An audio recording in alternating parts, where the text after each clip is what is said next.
watch me. Bonjour, bonsoir tout le monde. Je suis ravie de vous retrouver aujourd'hui pour ce nouveau update sur le procès P. Diddy en voix off. Désolée, c'est le retour des travaux, veuillez m'excuser. Donc, je vais reprendre là où je me suis arrêtée la dernière fois. Donc, maintenant, on va passer au 4e jour de procès. C'était donc le vendredi 16 mai. Il y a eu le contre-interrogatoire de Cassie. Et là, à savoir que la stratégie de la défense, c'est vraiment de discréditer la crédibilité de Cassie. Donc, en effet, les avocats de Diddy ont introduit des messages textes ainsi que des courriels suggérant que Cassie aurait été une participante volontaire au freak-off et à la consommation de substances, tentant donc de dépeindre leur relation comme mutuellement toxiques. La défense a également évoqué la culture de la fête et des substances dans laquelle Cassie évoluait, notamment sa participation à des événements comme Burning Man, pour suggérer que son mode de vie était en accord avec les activités décrites. Donc ils ont contraint Cassie à lire à voix haute ses propres textos explicites adressés à son ex, Diddy, devant tout le tribunal. Les messages montraient notamment son désir de relations intimes en groupe sous l'emprise de substances, ce qui, selon elle, l'avait traumatisée. Donc en fait, les avocats de Diddy ont cherché à présenter Cassie au jury comme une participante consentante et enthousiaste au mode de vie S de Diddy, tandis que l'accusation affirme que Diddy a exploité son statut de puissant dirigeant de l'industrie musicale pour forcer violemment Cassie et d'autres femmes à ces rencontres marathoniennes, si je puis dire, avec des travailleurs du S. Ça durait parfois jusqu'à 72 heures. Bon alors les messages, effectivement, il y en a eu pas mal qu'ils ont montrés, parfois romantiques, parfois sordides. Par exemple, il y a des textos qui étaient en août 2009 où Diddy demande quand est-ce qu'elle souhaite avoir sa prochaine freak-off. Et elle lui a répondu: je suis toujours prête pour des freak-off, je veux que ce soit incontrôlable. On a même vu un message où elle lui dit: j'aurais aimé qu'on fasse une freak-off avant que tu partes.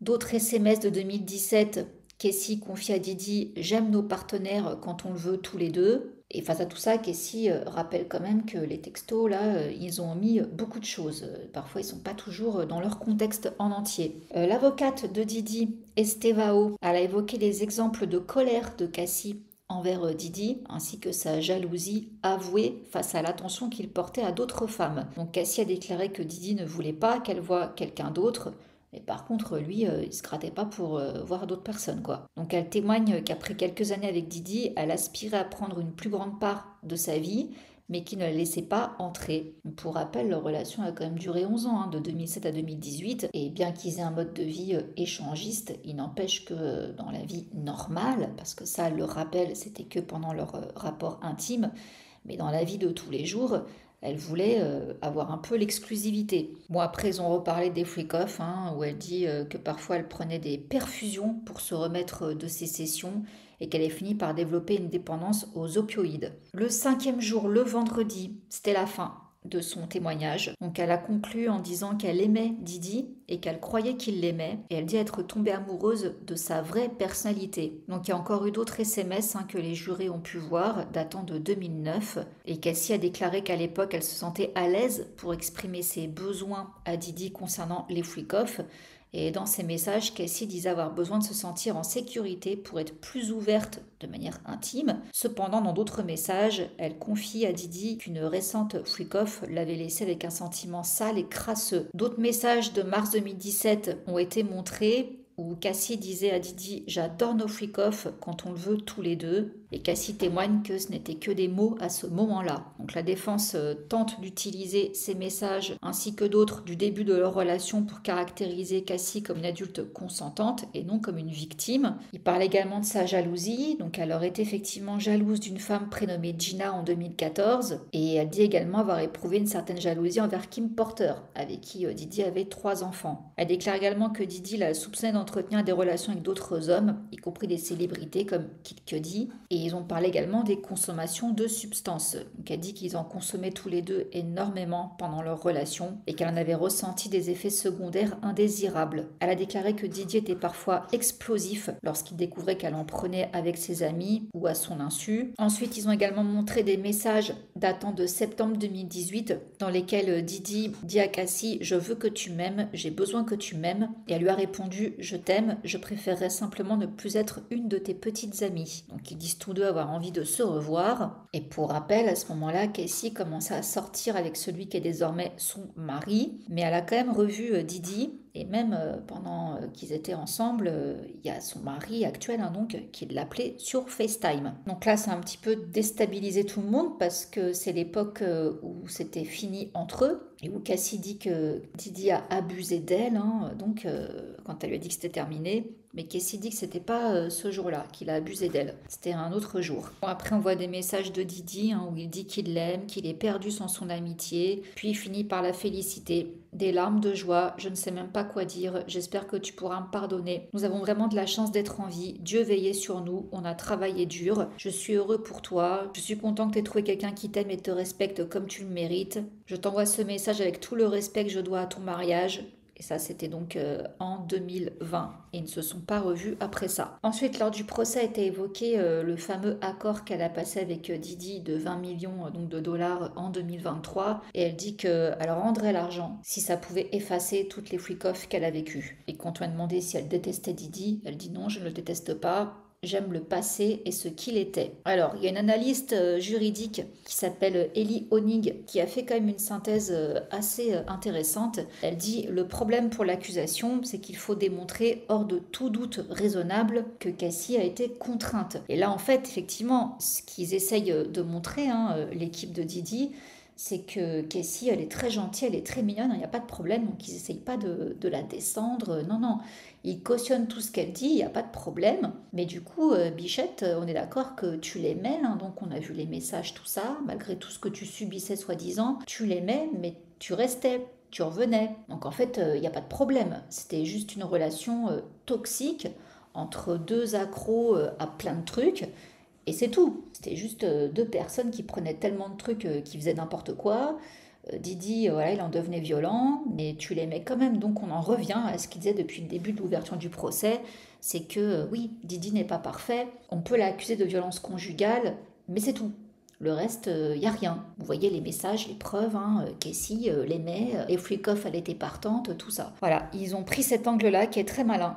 Je vous le cache pas. C'est très très malin parce que depuis qu'on a vu ces messages, l'opinion a pas mal basculé. Mais j'ai l'impression, si vous voulez mon petit avis sur la question, qu'on a quand même oublié la notion d'emprise. Ensuite, il y a eu un autre témoignage, celui de Dawn Richard, qui est une ancienne membre du groupe Danity Kane, qui avait été formée par Didi sur MTV. Elle dit qu'elle a été témoin de plusieurs actes de violence de Didi face à Cassie, notamment avec une poêle à frire parce qu'elle avait mal fait ses œufs, qu'il l'avait traînée par les cheveux. On a également eu un agent spécial, Yacine Binda, qui a montré des photos des perquisitions en 2024. Donc voilà, le jury a pu voir des photos de plusieurs bouteilles d'huile pour bébé ainsi que du lubrifiant, un sac contenant 9000 $ en espèces, un dispositif d'éclairage d'ambiance, des substances identifiées comme de la kétamine et un mélange de MDMA.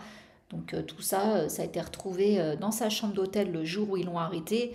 Et voilà, tout ça, donc ça corrobore l'image qu'on a des freak-off. Donc là, ils comptaient encore en faire une autre, apparemment. Ensuite, c'était week-end, donc le procès a repris le 6e jour, le lundi 19.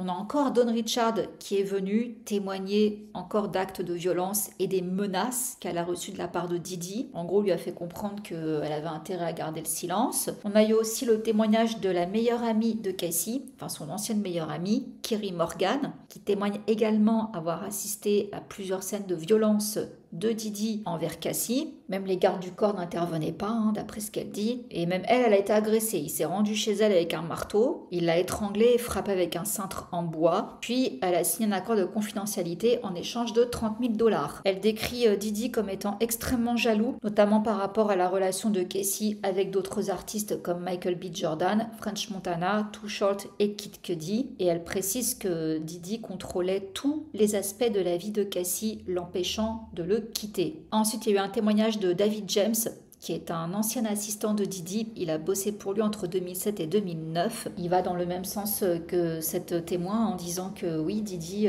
il avait un contrôle total sur Cassie, il gérait toute sa vie, ses finances. Puis le procès a repris le lendemain, le mardi 20, donc là c'était le 7e jour. Cet ancien assistant David James a été rappelé pour plus approfondir son témoignage. Donc il a dit que bah oui, il avait bossé pour Didi, que c'était un environnement très toxique, très oppressant, qu'il fallait vraiment travailler pour Didi comme un roi, quoi. C'était le royaume de Monsieur Combs. Nous sommes tous là pour le servir. C'était le mot d'ordre de tout le monde. Il a parlé également des freak-off. Il a été chargé de préparer des chambres d'hôtel, hein, donc les éclairages, acheter tout ce qu'il fallait, donc les huiles, également les substances. Et la goutte d'eau qui a tout fait vriller pour ce jeune assistant, ça a été lorsqu'un jour il a dû amener P. Diddy rencontrer Suge Knight. Il était carrément armé, hein, Didi, sauf qu'arrivé au restaurant, Suge Knight n'était pas là. Donc voilà, il s'est dit ok, bon là je crois que c'est trop pour moi, donc je démissionne. Et il est parti donc en mai 2009.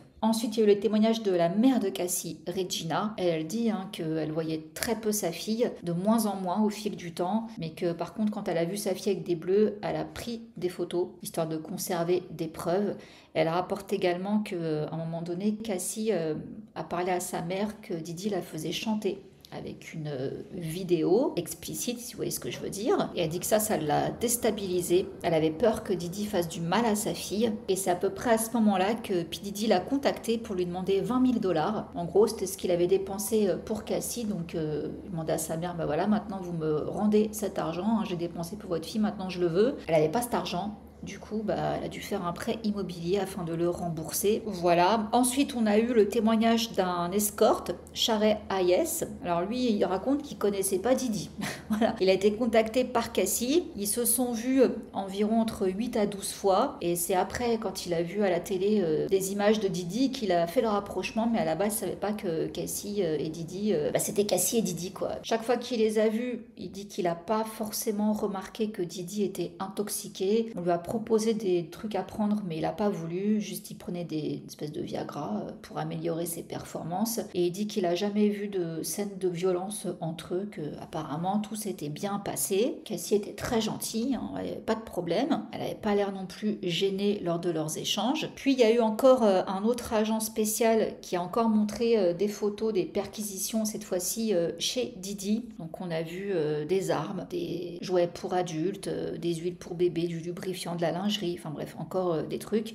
Donc tout ça, les jurés ont pu les voir en photo. Hein. Donc tout ça, ça alimente, si vous voulez, le récit que Didi, c'est un fou avec ses freak-off et qu'en plus, chez lui, il y a des armes. Le procès a ensuite repris le lendemain, le mardi 21, donc le 8e jour. Là, on a encore eu le témoignage de cet agent fédéral où il rapporte encore avoir trouvé des substances, hein, des pilules, des champignons hallucinogènes, des poubelles avec encore des huiles pour bébé, des lubrifiants, un canard en caoutchouc, enfin bref, encore des armes. Ensuite, il y a eu encore un autre témoignage d'un ex-assistant. Lui, pareil que l'autre, hein, il dit que c'était assez lunaire, hein, les horaires qu'il avait avec Didi. Parfois, il bossait jusqu'à 100 heures par semaine. Il l'a vu être agressif avec Gina lors d'une dispute à Miami. Il lui a acheté des pommes. Il a vu Didi être violent avec Gina, mais il l'a aussi vu être violent avec Cassie. Il l'a entendu crier à l'aide dans un jet privé. Il se tenait au-dessus d'elle. Et il raconte que lui aussi, hein, ses tâches consistaient à préparer les chambres d'hôtel pour les freak-off. Ensuite, il y a eu le témoignage d'une psychologue qui essayait d'expliquer les dynamiques psychologiques des victimes d'abus, telles que la dépendance émotionnelle et la difficulté à signaler les abus. Donc forcément, son témoignage a essayé d'être discrédité par la défense. Puis on arrive au 9e jour, le 22 mai. On a enfin eu le témoignage de Kid Cudi. Alors lui, il dit qu'il a subi